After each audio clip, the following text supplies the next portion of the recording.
নমস্কার, আমি Mohammad Arinaz Sheikh Newaz tour and travels থেকে বলছি। আমার পরিচিত এবং অপরিচিত সকল ব্যক্তির উদ্দেশ্যে আমি দুটি গুরুত্বপূর্ণ তথ্য শেয়ার করছি, একটু কেয়ারফুলি শুনবেন। বর্তমানে কেন্দ্র সরকার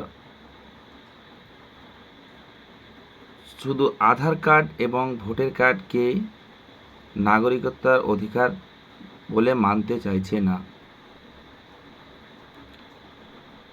আরও অনেক ডকুমেন্টস চাইছে।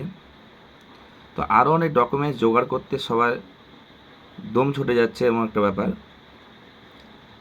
তো তাদের উদ্দেশ্যে বলি, প্রথম কথা, যদি পাসপোর্ট থাকে তাহলে কিন্তু অনেক সমস্যা থেকে মুক্তি পাওয়া যাবে। কিছুদিন আগে, বিশেষ করে আমি বাঙালিদের উদ্দেশ্যেই বলছি, যারা বাইরে ঘোরাফেরা করে বা বাইরে কাজের সূত্রে থাকে, তাদের জন্য বলছি যে পাসপোর্ট বানানো কতটা জরুরি। কিছুদিন আগে গুজরাটে, মুম্বাইয়ে বাঙালি দেখলেই ধরছিল, এমনকি পুলিশে থানায় নিয়ে যেয়ে ছাড়ছিল না, তাদের সেটকে মোটা টাকা নিয়ে ছাড়তে হয়েছে, এমন একটা বিষয় চলছে। তো তাদের উদ্দেশ্যে বলি, অবশ্যই যারা বাইরে আছো বা ঘরে আছেন, যেখানে আছেন, প্রত্যেকে চেষ্টা করুন পাসপোর্ট তৈরি করার। পাসপোর্ট একটা ভেরিফাইড ডকুমেন্ট, মানে পাসপোর্ট তৈরির আগে অনেক কিছু ডকুমেন্টস দিয়ে ভেরিফাই করে তবেই পাসপোর্ট হয়। সাধারণত নন ইন্ডিয়ান কখনোই পাসপোর্ট তৈরি করতে পারে না ইন্ডিয়াতে এসে। তাই পাসপোর্ট তৈরি হয়েছে মানে সে ভেরিফাইড, তার মধ্যে কোনো ভেজাল নেই। তাই প্রত্যেকে, আর এই সমস্যার মুখীনটা হতে হচ্ছে বিশেষ করে বাঙালিদের। তাই বাঙালিদের উদ্দেশ্যে বলছি, আপনারা প্রত্যেকে পাসপোর্ট তৈরি করুন। পাসপোর্ট কিছু হাই পঞ্চাশ খরচা নয়, কত খরচা কত দিকে চলে যায়, যা চা সিগারেটেও চলে যায়।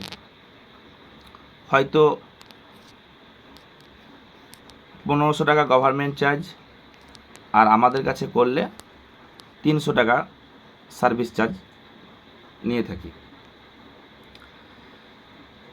এবার পাসপোর্টটা আপনার ইচ্ছা, আপনি নিজে বানাতে পারেন, আপনার নিকটবর্তী কোনো এজেন্টকে দিয়ে বানাতে পারেন, বা আমাকে দিয়েও বানাতে পারেন।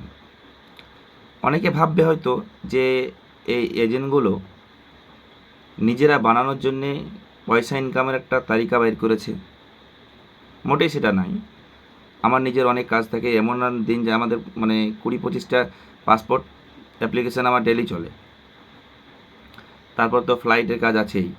আমার ওয়েবসাইটে গেলে আমি পরে ওয়েবসাইটের কথা বলবো।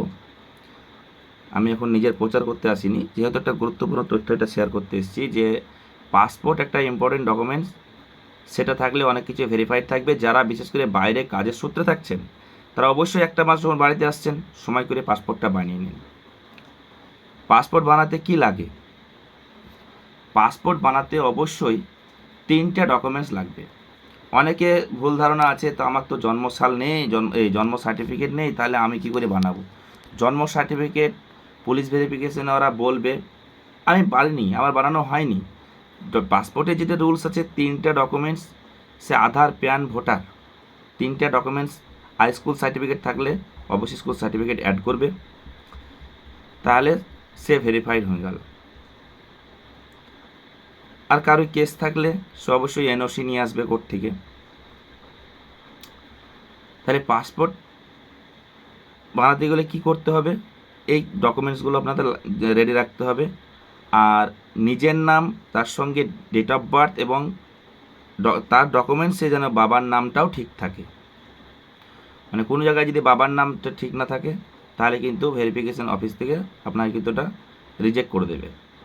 তাই ডকুমেন্টসগুলো যদি ভুল থাকে, এই পাসপোর্টের খিদাতে আপনি গিয়ে কিন্তু ডকুমেন্টসগুলো সঠিক করে নিতে পারবেন বা কারেকশান করে নিতে পারবেন। এবার পাসপোর্ট বিষয় হলো যে কোথায় করব, যে নিজে করব না আমাকে দেবেন, না নিকটবর্তী এজেন্টকে দেবেন, সেটা আপনার মর্জি। আমি বলবো না আমাকে দেন, কারণ এখন নিজে সব কিছু অনলাইন হয়ে গেছে। সবারই হাতে স্মার্টফোন, সবাই চাইলে নিজেরাই করতে পারে। এবার যদি কেউ না পারে, আমাকে যদি ডাইরেক্টলি কল করে জিজ্ঞেস করে বা আমাকে মেসেজ করে এই জায়গাটায় কি হবে, সেটা আমি অবশ্যই সহযোগিতা করব এবং তার জন্য কোনো চার্জ লাগে না। আমার কাছে জেনে নেবে, আমি অবশ্যই করে দেবো। এবার কেউ যদি বলে না অত ঝামেলা করতে পারবো না, 300 টাকা তুমিই নিও, আমি করে দেবো, কোনো সমস্যা নেই, ঠিক আছে। বা আপনার নিকটবর্তী কোনো পাসপোর্ট অ্যাপ্লিকেশন করে যে সমস্ত এজেন্টরা আছে তাদেরকে দিয়ে করাতে পারেন, সেটা আপনার মর্জি, কিন্তু পাসপোর্টটা তৈরি করুন, সেটা আপনার কাজে লাগবে। অনেকে ভাবে পাসপোর্ট মানেই বিদেশ যাত্রার জন্যে প্রয়োজন, কিন্তু বর্তমানে ভারত সরকার এমন জায়গায় দাঁড়িয়েছি, নিজের দেশে নিজেকে প্রমাণ করতে হয় যে আমি ইন্ডিয়ান। প্রয়োজন আছে, তার জন্য পাসপোর্ট একটা তৈরি করুন। আর এটা হলো 1 নাম্বার। আর একটা গুরুত্বপূর্ণ কথা যেটা বলছিলাম, 2 নাম্বারটা হচ্ছে বার্থ সার্টিফিকেট। বার্থ সার্টিফিকেটটা পাসপোর্টের ক্ষেত্রে না লাগলেও বার্থ সার্টিফিকেটে যারা 90-এর পরে জন্মগ্রহণ করেছেন তারা অবশ্যই যে প্রসেসটায় বার্থ সার্টিফিকেট তৈরি হয় পঞ্চায়েত থেকে এবং অনলাইন অ্যাপ্লিকেশন করে, সেই প্রসেসে আপনি বার্থ সার্টিফিকেটটা তৈরি করে রাখুন। তো যুগ জামানা খারাপ, একটা ভালো ডকুমেন্টস, নিজের আইডেন্টিটি যদি ঠিক না রাখতে পারি তাহলে আর কি করলাম।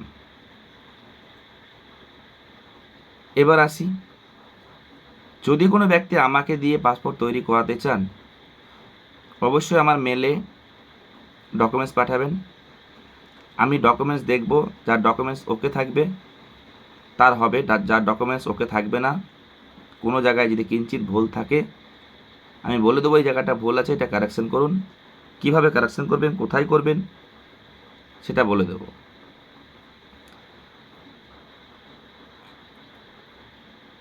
আমার মোবাইল নাম্বারটা নোট করে নিতে পারেন, আমি মুখে বলছি যদিও, 9732477798।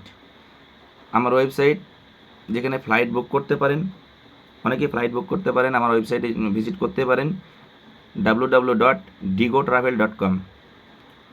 আমার মেল আইডি newastravelagent@gmail.com। আমি বারবার বলছি যে আপনাদের নিজের যদি পাসপোর্ট অ্যাপ্লিকেশন করার দক্ষতা থাকে অবশ্যই আপনারা নিজেরা করবেন। যাদের নাই তারা নিকটবর্তী এজেন্টকে দিয়ে করাতে পারেন, যারা আমার প্রতি বিশ্বাস নেই। হ্যাঁ, কিন্তু বেশিরভাগই মানুষ আমাকে দিয়ে করে যারা জানে, কারণ আমার কাছে 100% বিশ্বাস থাকে। আজ পর্যন্ত আমার কাছে কোনো পাসপোর্টে কোনো কিছু ফেল নাই, যেটা আমি ধরি সেটা সম্পূর্ণ করে রাখি। এবার আপনার ইচ্ছে, আপনি যেখানে দিয়ে করাতে পারেন, এটা আমার ব্যবসার তালিকা নয়। এই দুটো বিষয় আপনাদেরকে, দুটো তথ্য, দুটো ডকুমেন্টসের কথা বললাম, এই দুটো ডকুমেন্টস অবশ্যই আপনারা নিজেরা তৈরি করে রাখুন। এটা খুব গুরুত্বপূর্ণ ডকুমেন্টস।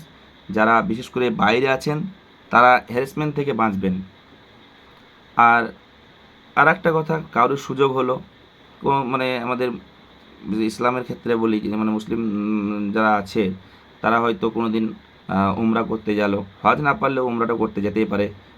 1 লাখ 1.5 লাখ টাকার ব্যাপার, 1,10,000 টাকা, বা কেউ 70,000ও গেছে, 80,000ও গেছে, উমরা করতেও পারে। আমার কাছে উমরা প্যাকেজেও পাওয়া যায়, ঠিক আছে। আর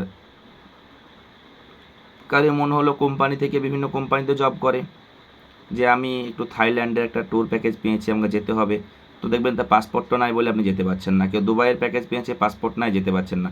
তাই পাসপোর্টটা হাই পঞ্চাশ খরচা কিছু নেই, জাস্ট 1500 টাকা গভর্নমেন্ট ফি আছে নর্মাল পাসপোর্টের, আর 300 টাকা আমাদের সার্ভিস চার্জ আছে। সেটা ধরবেন না, 1500 টাকা ফিটাই ধরবেন, কারণ 300 টাকা সার্ভিস চার্জ যেটা ফর্ম ফিল আপ করবে সে তার মজুরিতে নেবেই। আর আপনি নিজে করতে পারলে আপনার সে টাকাটা সেভ। আবার কেউ 1600 টাকায় করতে পারে, কেউ 1700 টাকায় করতে পারে, ঠিক আছে, সেটা তাদের মর্জি। কিন্তু আমাদের কাছে এখানে 1500 টাকা যদি ফি আছে, মানে গভর্নমেন্ট ফি, এবং 300 টাকা সার্ভিস চার্জ, 1800 টাকা লাগবে। এবং ডকুমেন্টস ওকে চাই, কোনো রকম ইললিগাল ডকুমেন্টস চলবে না, ঠিক আছে। কে বলেছে যে আমার আধার হয়ে গেছে, কে বলেছে ভোটার হয়ে গেছে, কিন্তু পাসপোর্টের ক্ষেত্রে এসব হয় না। একদম সঠিক ডকুমেন্টস দেবেন তো পাসপোর্ট হবে। তাই পাসপোর্টটা আপনারা তৈরি করার চেষ্টা করুন, এবং তার সঙ্গে অবশ্যই জন্ম সার্টিফিকেটে যারা 90-এর পরে যাদের জন্ম হয়েছে তারা এসডি অফিস থেকে ঘেটে ঘুটে তারপরে আপনার এদিকে পঞ্চায়েতে অনলাইনে সব রকম প্রসেস চালু করে, সে বিষয়ে আমি আলাদা একটা বলবো কীভাবে মানে ব্যাকডেট থেকে বার্থ সার্টিফিকেট বের করা যায়, সে প্রসেস আছে, সেই প্রসেসটা আরেকদিন বলবো। এখন আপনারা যত সম্ভব যার যার ডকুমেন্টস রেডি আছে, হ্যাঁ, তাড়াতাড়ি আপনারা পাসপোর্টটা তৈরি করুন। যারা বিশেষ করে বাইরে থাকছেন, বাইরে যাচ্ছেন, তাদের উদ্দেশ্যে অবশ্যই এটা, ঠিক আছে? ধন্যবাদ। আজকে এই পর্যন্ত। পরবর্তী আরও গুরুত্বপূর্ণ তথ্য শেয়ার করব।